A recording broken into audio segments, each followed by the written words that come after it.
Moving on, the United Nations Security Council passed the Taliban to honor its commitment to let people leave Afghanistan freely. The resolution drafted by the US, Britain and France was passed with no objections. China and Russia, however, chose to abstain.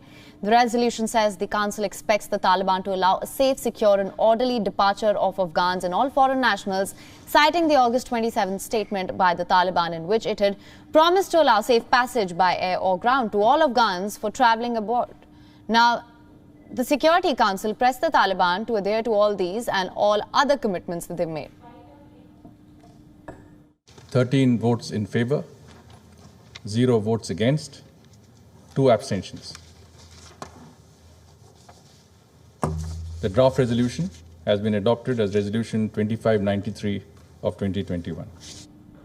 A safe zone mentioned by France did not end up in the resolution over the weekend. French President Emmanuel Macron had raised hopes of a safe zone in Kabul, one that would allow humanitarian operations to continue. Let's listen in. Un projet que nous allons continuer de porter, je pense que c'est totalement réalisable. Le travail de la France et de l'ensemble de ses partenaires est très clairement de tout faire pour assurer la sécurité des opérations humanitaires. C'est dans le cadre de cela que nous portons ce projet de résolution au Conseil de sécurité et j'ai bon espoir qu'il puisse trouver une issue favorable. Je ne vois pas qui pourrait s'opposer à la sécurisation des opérations humanitaires.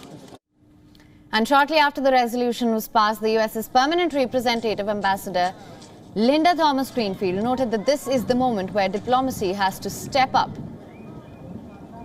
We cannot airlift an entire country to safety. This is the moment where diplomacy has to step up. Last week, the Taliban committed to the safe passage and freedom to travel for Afghans and foreign nationals. And by adopting this resolution, the Security Council has shown that the world expects the Taliban to live up to these promises today, tomorrow, and after August 31st. And for more on this, we're now being joined by our principal diplomatic correspondent, Siddhant Sibal. Siddhant, thank you for joining us. Could you elaborate on the resolution that was passed with no objection except for China and Russia that chose to abstain? Well, the resolution has been adopted. The fact that resolution saw 2 votes abstention by China and Russia, and of course 13 in favor, shows the divided Security Council. We know that the Chinese and the Russians weren't very happy about the resolution because they say both the permanent members of China and Russia spoke and said that their amendments were not taken into account, and both used the occasion to blame the Americans for first their hasty withdrawal and what they have done in terms of their hasty withdrawal, because we know the heartbreaking visuals we all have seen. But nonetheless, the Americans, the French and the British spoke in one line. They talked about the commitments first made by the Taliban when it comes to the free passage of Afghans and foreign nationals who want to leave, and also when it comes to making sure that Afghanistan does not become a safe haven for terrorists. But nonetheless, we know that it was happening under the Indian presidency, and this is the 4th legal document that has been issued by the United Nations Security Council in the month of August. And previously there have been 3 press statements. But what is interesting has been in the press statements, there has been a gradual a reduction, in fact, in the number or the usage of the word Taliban. In the resolution, of course, there is presence of Taliban, the usage of the word Taliban. 5 times Taliban has been mentioned, but nonetheless, it hasn't been criticized when it comes to the issue of terrorism as well.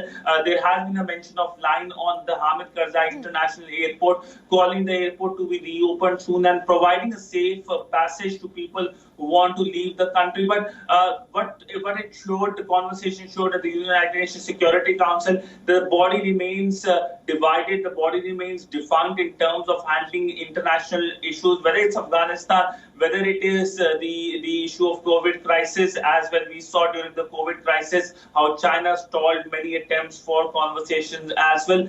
But nonetheless, we know that since UNSC it looks like it's not working to its full capacity amidst various crises. There are other bodies like the G20 and the BRICS taking care of the things and the crisis currently world is dealing with. And September will be a month of summits, and we will see the G20, a special G20 summit is being planned on the issue of Afghanistan. Right, Siddhana. That being said, experts have also said that the resolution was watered down to ensure that China and Russia should not use their vetoes to block it. What can you tell us about that? What exactly were the key features that were watered down for this?